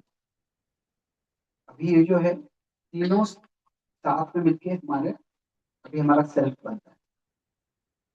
तो अभी एक तरह से यदि हम कहते हैं वास्तव में हम आत्मा है, पर ये तीनों मिलके अभी हमारा है, और जो शरीर को होता है उससे हमें परिणाम होता है, ऐसे कहते परिणाम नहीं होने वाले। अगर हम कहते हैं शरीर हमारा वाहन गाड़ी है, तो अगर गाड़ी गाड़ी टूट जाती है, गाड़ी जामी है, तो उससे प्रॉब्लम होता है। तो अगर मान लीजिए किसी अचानक टेम्परेचर डाउन हो तो उससे ठंडी लगेगी, तो कोई आपका बाजू वाला होटल में ठंडी लगेगी, आई एम फीलिंग कोल्ड, क्या आप उनको बोलेंगे don't feel cold? What do you mean don't feel cold? It is not a choice. हम बोल सकते हैं थोड़े समय के लिए क्लास चलने वाला है, लेकिन टॉलरेट द कोल्ड, बाद में हम वहाँ से वहाँ पर हीटिंग है। तो एक तरह से जो सेंसेशन शरीर बाहर के जगत में जो भी होता है उससे शरीर में सेंसेशन होता है। तो सेंसेशन ये एक तरह से इनवॉलंटरी अपने आप होता है। कुछ लोगों का बॉडी ज्यादा थर्मल सेंसिटिव होता है, उनको ठंडी सहन होता है, जो गर्मी सहन नहीं होता है। तो ये होते रहता है। जो शरीर के लागू होता है वो मन के लिए भी लागू होता है कि जब बाहर की परिस्थितियां बदलती है तो उससे मन में इमोशन, तो जो इमोशन आते हैं वो एक तरह से स्वाभाविक है। और to become spiritual is not to give up our humanity, actually क्या उसको डीह्यूमनाइज कर। अगर अभी अर्जुन अभिमन्यु का मृत्यु होता है तो अर्जुन भक्त है, कितने पिता है, और अगर बेटी को कुछ हो गया तो चिंता होगी, तो शौक नहीं है। तो ऐसे नहीं है कि we have to deny our emotions, deny our perception, जो अनुभव हो रहे हैं हमको, जो जगत में हो रहा है उसको ऐसे बताने का हो ही नहीं रहा। भगवान क्या कहते हैं, दुखेश्व अनुद्विग्न सुखेशु विगत। मतलब क्या बोलते हैं, जब अच्छा होता है तो बहुत नाचो, और जब बुरा होता है तो बुरा हताश।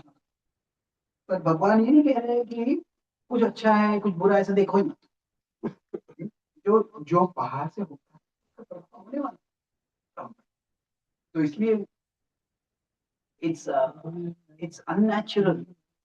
तो कभी कभी क्या होता है कि भौतिकवादी लोग होते हैं, वो कहते हैं हम शरीर ही है, शरीर परम सत्य है, इकलौता सत्य है।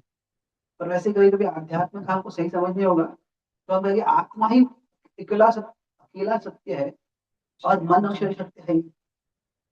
तो अभी क्या होता है, ये बहुत इंपॉर्टेंट पॉइंट है, माइंड को मैनेजमेंट। आजकल मैं माइंड कंट्रोल शब्द बहुत कम इस्तेमाल करता हूँ, क्योंकि क्या है कि माइंड को मैनेज करना है, और माइंड को मैनेज में दो पार्ट्स है, एक है उसको कंट्रोल करना और दूसरा है उसको कंफर्ट करना। तो कैसे है कि अधिकांश रूप से क्या है कि मन, अभी जब हम मन देखते हैं तो बाहर से जो होता है, जो इमोशंस जो होते हैं, emotions are mostly outside in. बाहर जो होता है उससे परिणाम हमें भावनाओं के होते हैं, और अंदर से बाहर होता है वो डिजायर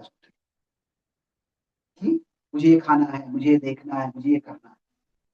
तो क्या है, हमें जो डिजायर्स है उसको कंट्रोल करना है। और जो इमोशन जब होते हैं तो कई बार हमको कंफर्ट लगता है। तभी अगर हमारा छोटा बच्चा है, अचानक रोशनी चली गई है, वो अंधेरा है, वो डर गया, रो रहा है, चुप बैठो,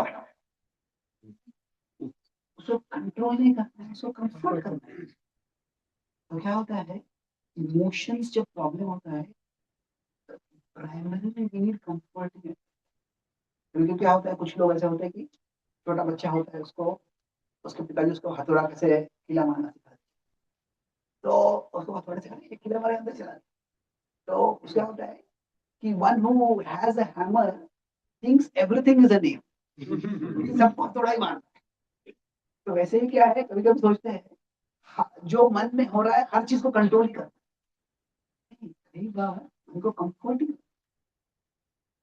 तो इसीलिए कृष्ण स्वयं, आप बता रहे थे कि अर्जुन थोड़े क्रोध हो जाते हैं, अर्जुन विचित्र होते हैं, हताश हो जाते हैं, पर जब होते हैं तभी कृष्ण क्या करते हैं, ये 13वें दिन होता है कुरुक्षेत्र के युद्ध करके, मतलब गीता के बोलने के 13 दिन के बाद होता है।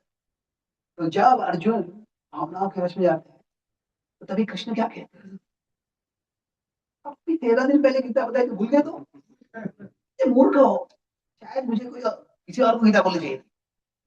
नहीं यार, Krishna does not guilt Arjun और कंडेम, कृष्ण कंफर्ट। तो इसीलिए कभी कभी माइंड को कंट्रोल करना, कभी कभी कंफर्ट करना, इसीलिए मल्टी प्रोंग अप्रोच है माइंड मैनेजमेंट की। तो इसीलिए वी शुड नॉट सी कि अर्जुन के इमोशन स्ट्रांग थे, और क्रोध वो स्वाभाविक है, जैसे शरीर पे घाव होता है, शरीर पे हाथ टूट जाता है, मारने के फ्रैक्चर हो जाता है, शरीर में दर्द होता है। तो इस तरह से अगर हमारे हमारे मन के लिए, जो हमारे लिए जो महत्वपूर्ण है, उसमें कुछ लॉस होता है, कोई हमारे करीब का व्यक्ति चला जाता है, कुछ होता है, तो मन पे घाव हो रहा है। और जब मन का घाव होता है, तो फिर उसको कंट्रोल करने से नहीं काम चलता, कंफर्ट करके हील करते हैं। जिसको फ्रैक्चर हो गया है, कंट्रोल करो, हाँ, ठीक है, कंट्रोल करो मतलब क्या है, कंट्रोल को ताकि हील हो सके। इसीलिए there are times when we need to be able to, हमें मन को कंफर्ट करना चाहिए, उसी के लिए क्या भक्तों का संग। भक्ति की एक विधि क्या है, गुह्यम आख्याति, हम दूसरे भक्तों, एक दूसरे भक्त बात करते हैं, और we are there for each other. और तभी क्या करते हैं, हम एक दूसरे की मदद करते हैं, एक दूसरे के दुख सब समझते हैं, और वो सोशल सपोर्ट जो मिलता है, उससे बहुत स्ट्रेंथ मिलता बिल्कुल। मेरा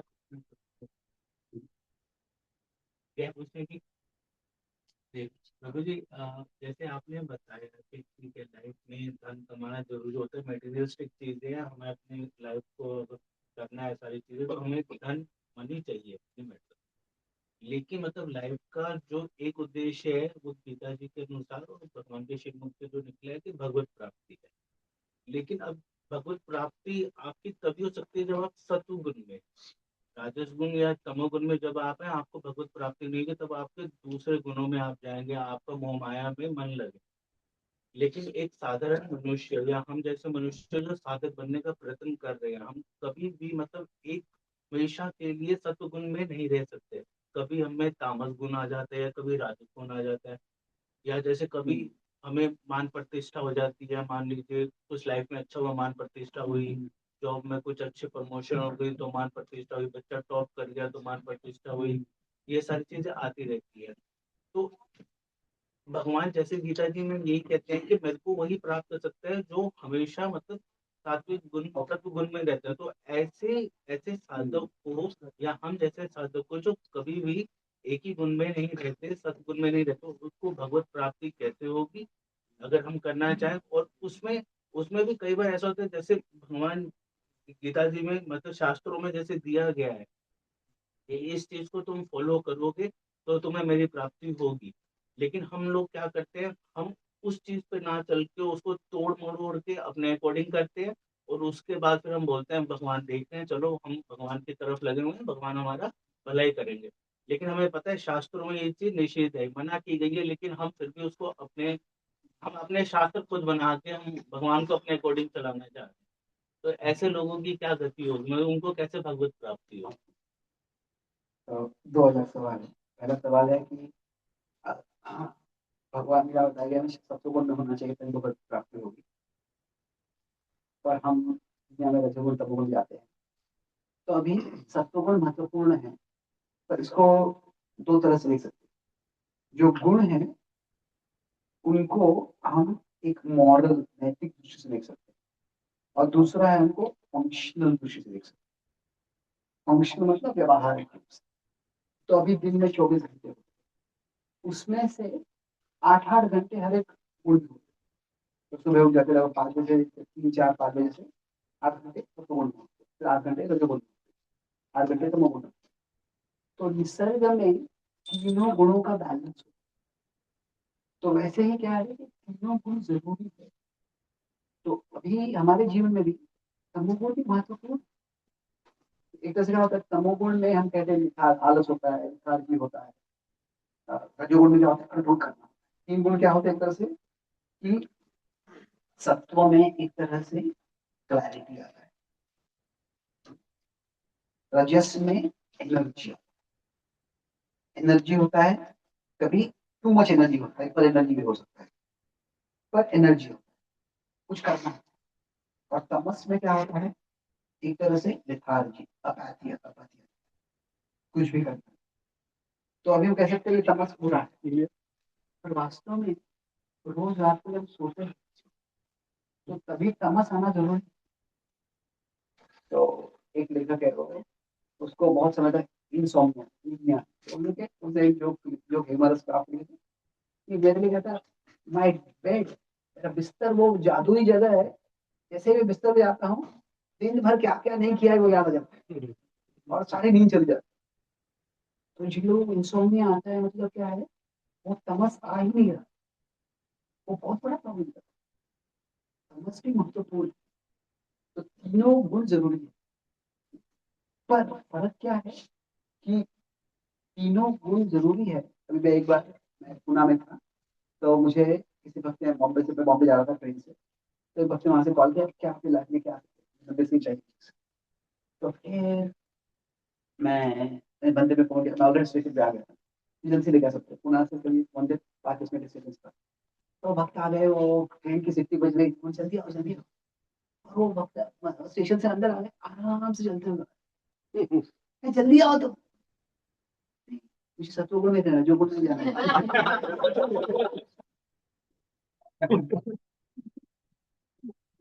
नहीं क्या है, अभी तुमको जो जिम्मेदारी है वो करनी है, और कभी कभी दिल से काम करना।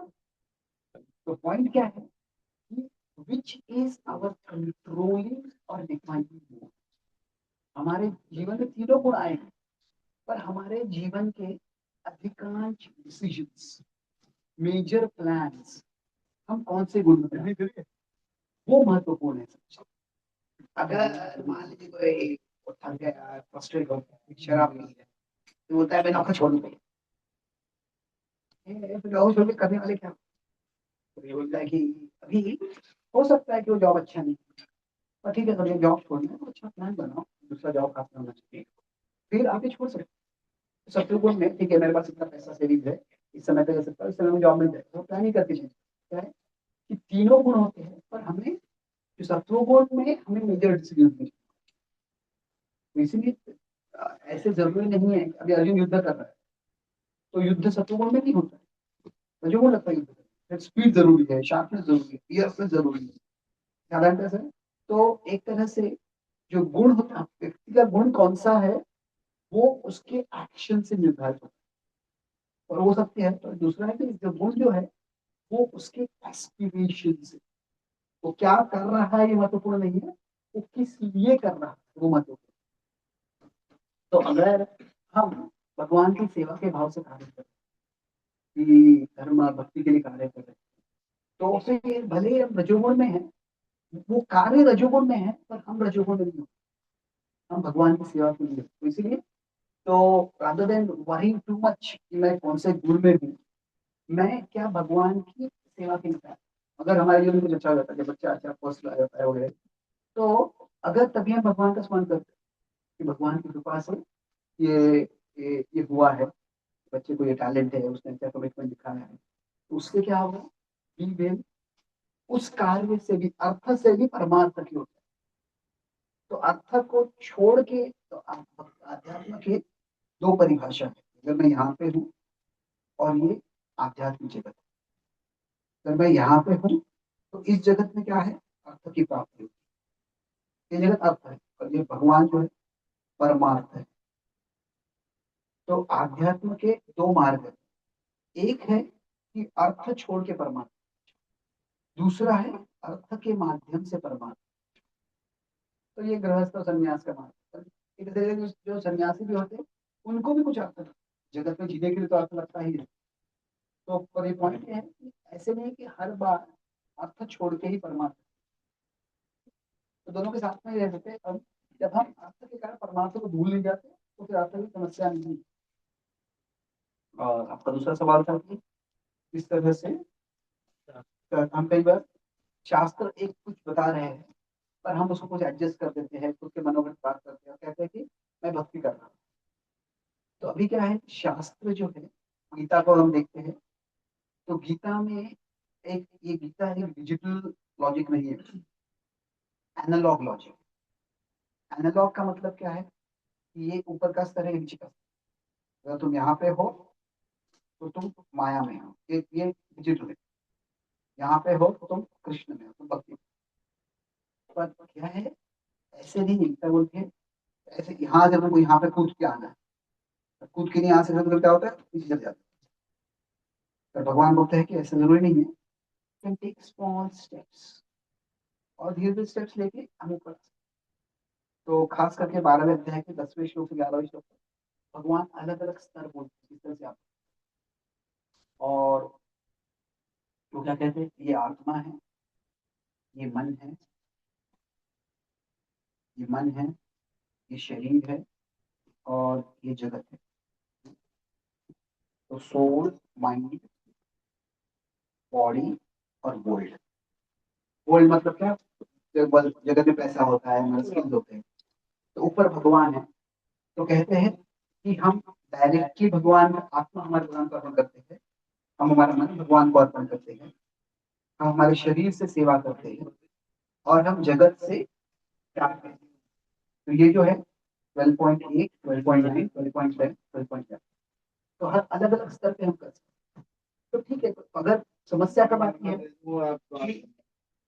कि कोई व्यक्ति जब एक स्तर पे है तो वो सोचता है, वो क्लेम करता है कि मैं सर्वोच्च स्तर, तो फिर वो प्रॉब्लम।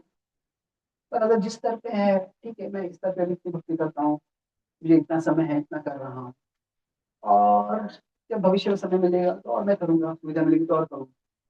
तो अगर being at a lower stage, मतलब उतना हमारा भक्ति नहीं कर पा रहे, that is not a problem. Being at a lower stage and claiming that we are at higher stage, तभी प्रॉब्लम। तो धीरे धीरे से कोई भी संबंध में, कोई भी चीज में धीरे धीरे इंक्रीमेंटली प्रगति करते हैं। Question, yes sir, me like this. Can you please scroll up a bit?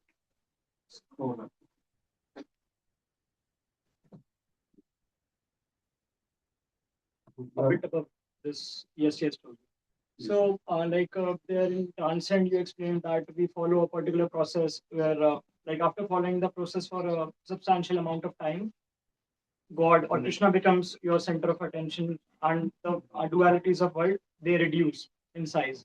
But in communities, we see even after dovetailing all of our activities in service of Krishna, we see that we are attached with Artha, and we consider Artha to be Paramarth.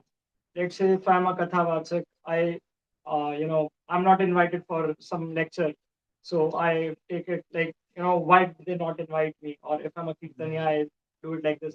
Why did they not invite me for a particular Kirtan or for a Kirtan Mela? So, that also causes problems, like even when we are trying to transcend. So how we as a devotees, how can we go above that? And yeah. तो अगर हम बता सकते हैं कि भगवान ही परम उद्देश्य हमारे जीवन का, पर फिर भी क्या होता है कई बार कि हम जो कार्य कर रहे होते हैं उसमें हमें की इच्छा होती है। तो तभी हम क्या कर सकते हैं, अगर हमें कुछ हम कीर्तन करते हैं पर कोई कीर्तन के लिए कोई इन्वाइट नहीं करता है, तो तभी क्या है, इसमें दो चीजें हैं कि एक है इनसिक्योरिटी। ये इनसिक्योरिटी सबको हो सकती है। इनसिक्योरिटी भी दो प्रकार की होती है, एक है सर्कमस्टेंशियल और दूसरी है एग्जिस्टेंशियल। अभी एग्जिस्टेंशियल इनसिक्योरिटी मतलब क्या है कि मेरे अस्तित्व का ही कुछ अर्थ नहीं, कि मैं मैं आज जीवित जी रहा हूँ, कल मर जाऊंगा, किसी को फर्क नहीं पड़ने वाला, मेरे अस्तित्व का कोई अर्थ ही नहीं। तो ये बहुत वो खाता होता है, तो इससे बहुत लोग के डिप्रेशन जा सकते हैं, सुसाइड वगैरह हो सकते हैं। तो भक्त को कभी एग्जिस्टेंशियल इनसिक्योरिटी नहीं होगा और नहीं होना चाहिए। तत्व ज्ञान पढ़ने देंगे, भक्ति करें तो नहीं होगा। पर जो सर्कमस्टेंशियल इनसिक्योरिटी है वो सबको हो सकता है। जब हम कुछ सेवा कर रहे हैं तो अगर वो सेवा नहीं हो रही या वो सेवा को वैल्यू नहीं दी जा रहा है तो फिर क्या हो रहा है, क्या मैं कुछ गलत कर रहा हूँ? ये स्वाभाविक है। अगर एक कम्युनिटी में एक भक्त अच्छा कीर्तन करता है, नॉर्मली उसको इन्वाइट करते हैं। उसी कम्युनिटी दूसरा कोई व्यक्ति आ जाता है, वो भी अच्छा कीर्तन करता है, उसको सब इन्वाइट करते हैं। तो इनसिक्योरिटी स्वाभाविक है। तो प्रॉब्लम क्या है कि दुर्योधन को भी इनसिक्योरिटी होना है, युधिष्ठिर राजा अभी मैं राजा बनूंगा कि नहीं, इनसिक्योरिटी स्वाभाविक है। पर इनसिक्योरिटी से जो अगला स्टेप होता है वो है एनवी। इनसिक्योरिटी का मतलब क्या है कि do I have any value, मेरी कोई कदर करे, मेरी कोई कीमत है नहीं। पर एनवी का मतलब क्या है कि why does this person have so much value, वो अलग चीज है। तो हमें एनवी नहीं होनी चाहिए। इनसिक्योरिटी होगी तो I tell how to deal with that. पर ये चार एनवी से और खराब क्या होता है, एनवीटी। अभी एनवीटी मतलब इसको इतना आदर मिलता है, मैं इसको डिस्ट्रॉय करूंगा, तो ये तो बिल्कुल नहीं होना चाहिए। तो अभी इनसिक्योरिटी अगर हो रही है तो इसको एक एक्चुअली वास्तव में दोनों स्तर से, इंडिविजुअल स्तर से और कलेक्टिव स्तर से। कलेक्टिव स्तर से मतलब क्या कि जब कोई कार्य कर रहा है तो वो अगर कोई कार्य कर रहा है तो जो कम्युनिटी है, जो कम्युनिटी लीडर्स है, उनको भी समझना चाहिए। तो अभी जब प्रभु श्री राम वनवास जाने वाले होते हैं, पहले सीता को बोलते तुम यहीं पे रहो, और तभी वो सीता को तुम यहाँ पे राज्य में कैसे रहना चाहिए उसके बारे में सोचते थे। और तभी वो कहते हैं कि जब तुम भरत के आश्रय में रह रही हो तो भरत के सामने मेरा गुणगान मत करो। क्योंकि क्या है कि भरत अभी अभी राजा बना है, किसी भी पद से राजा बन गया तो फिर राजा बन गया, उसको जिम्मेदारी स्वीकार करनी। उसके सामने ही अगर किसी और का गुणगान करते हैं तो एक्चुअली इनसिक्योर हो जाता है। अमेरिका में एक बाजू शिष्य है, वो मैजिशियन है और कॉमेडियन। तो मैंने उनको बोला कि आप थोड़ा कृष्ण कॉन्शियस ह्यूमर सिखा सकते, सिखाऊंगा पर तुमको कीमत देना पड़ेगा। क्या बोले कि सारा ह्यूमर मैं तुम पे करूंगा। तो मैं बोला ठीक है। तो फिर क्या हो गया कि एक बार वो मेरे क्लास में आए थे वो, फिर बाद में पूछा how was the class. I have heard many great classes and this was not one of them.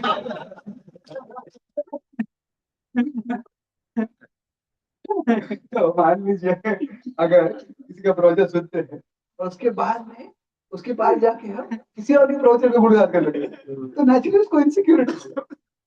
एक तरह से सोसाइटी और कम्युनिटी को भी ये सेंसिटिव रहना चाहिए कि किसी को हमें एक प्लेस है, अचानक उसका प्लेस छीन नहीं ले चाहिए। उनको भी तो एक कलेक्टिव रिस्पॉन्सिबिलिटी। उसके बाद क्या है, इंडिविजुअल रिस्पॉन्सिबिलिटी क्या है कि the world changes, time changes. तो कभी कभी ऐसे होता है कि हमारा जो रोल था वो भी चेंज होता है। ठीक है, मैं इस प्रकार के कीर्तन में आता हूँ, I mean have to shift यहाँ पे। मैं the world is a big place, सबके लिए अपना अपना स्पेस मिल जाएगा। तो अभी जब पांडवों के रूप से के ओर से शांति दूत के रूप में कृष्ण जाते हैं तो तभी कृष्ण क्या मांगते हैं उनसे, कम से कम 5 गांव मांगते। भाई सारे पांडव एक साथ, पर वो एक गांव नहीं मांगते क्योंकि पांडव एडल्ट है, क्षत्रिय है, सबको अपना अपना स्पेस चाहिए। तो इसीलिए क्या है कि हमें भी थोड़ा प्रयास करना होता है अपना स्पेस प्रोटेक्ट करना, या कभी कभी अपना स्पेस नहीं है तो उसको क्रिएट करना। ऐसे नहीं है कि किसी से झगड़ा करना है, दुनिया काफी बड़ी है, पर हमारे स्पेस को प्रोटेक्ट करने के लिए जो जरूरी है वो कभी कभी करना है। तो इस तरह से we can practically be within security. Does that answer your question? Yes, Prabhuji. Perfect. So thank you very much. Srila Prabhupada की जय, भगवद गीता की जय, गौरचंद्र भगवान की जय, गौर Premanand. Who has written 30 books and he has written 6,000 articles on Bhagavad Gita. Prabhu writes daily one chapter on Bhagavad Gita called Daily Bhagavad Gita. So Prabhu will speak more about that. And he has only one book with him today. So you can take a copy and get it autographed by Prabhuji. तो ये मेरा WhatsApp channel है, अगर कोई join करना चाहता है तो यहाँ पे रोज गीता के आधार पर मैं एक प्रार्थना आपको लिखता हूँ और कुछ एनालिटिकल क्लासेस होते हैं, उसका इन्फॉर्मेशन होता है। तो जो अर्थ से परमार्थ की जर्नी है वो हर